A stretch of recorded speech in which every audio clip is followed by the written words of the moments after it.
Alrighty guys, today we are working on the Liberty 600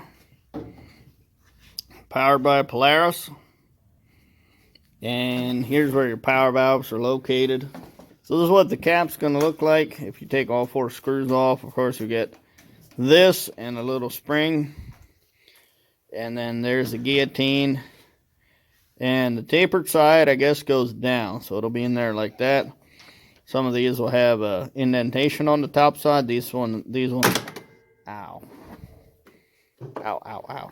These ones don't. I just set these out here and got them covered. So I don't have a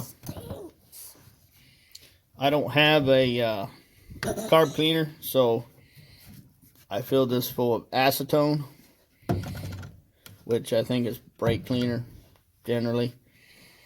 So here's some things you want to do while you're in here. So I took these out just yesterday, and underneath is rubber bellows. You can expect to see some 2-stroke oil. So I took these off yesterday, so they've had time to drain. So the 2-stroke oil is all gone. But we're going to give this area a spray, get that nice and clean.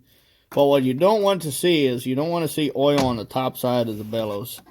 If you see oil on the top side of the bellows, you've probably had some pretty terrible running sled. So this is inside the cap here. You shouldn't see any oil residue in here. So under the bellows is fine. On top of the bellows is not fine. So that's about it. All right, I've got one of the bolts. See if this will do better.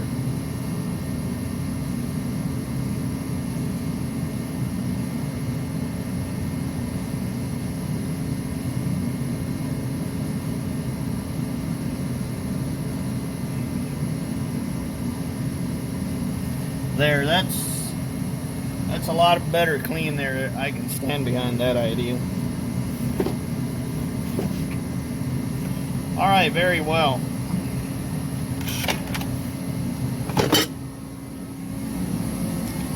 Okay, we got these guys all cleaned up and ready to go back in. So I used acetone, and I actually used a wire wheel on these. So the wire wheel and acetone did a good job. I got the rubber boot very well. Then I'm going to take just a little bit of Vess oil and wet the top side.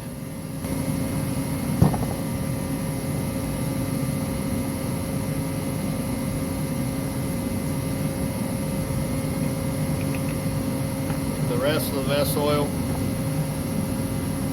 pour it in there, try and work it down the shaft. There, I can feel that loosening up right away.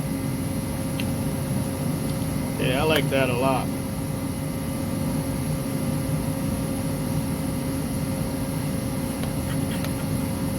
Alright, now that we have all the parts clean, let's get the camera in place for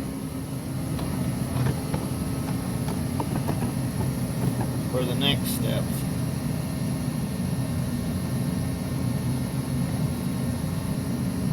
So these are going to be your holes.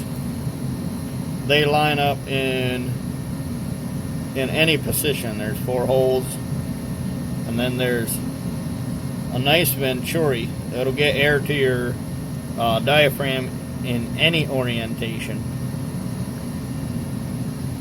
And then the chamfered side of the blade goes down, so it'll be like this.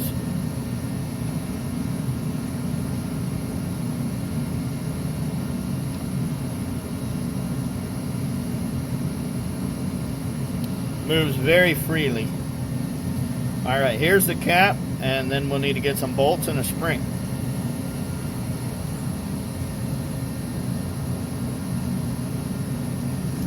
So just to be extra sure that we don't over torque them, we're going to dip them in Vess oil as well.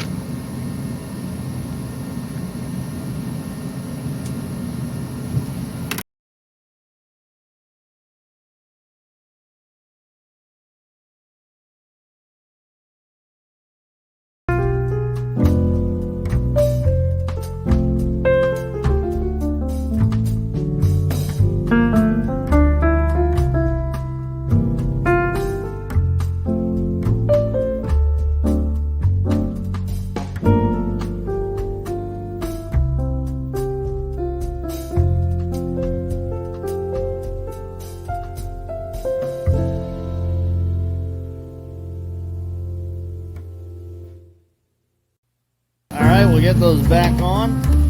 I'm pretty excited to see how this will run. So chamfer side of the blade goes down, and I would recommend taking a look for see if there's any metal inserts, and try and get the metal inserts on the two longer bolts. And make sure you don't over tighten. They only need to be tight enough to stay there until next time. One of the guys said kind of like a spark plug. It doesn't need to be that tight. PTO side cap was already a little bit crushed. You could see me hitting it with my fist to get it in there. So there it is. You guys have seen how to clean up your valves. I wouldn't recommend taking a screwdriver into the engine block. If you could find a wooden dowel, maybe a popsicle stick or something, wrap some rag around it, soak it down with acetone. Alright, that's the job done. I'm pretty excited to see how the snowmobile runs.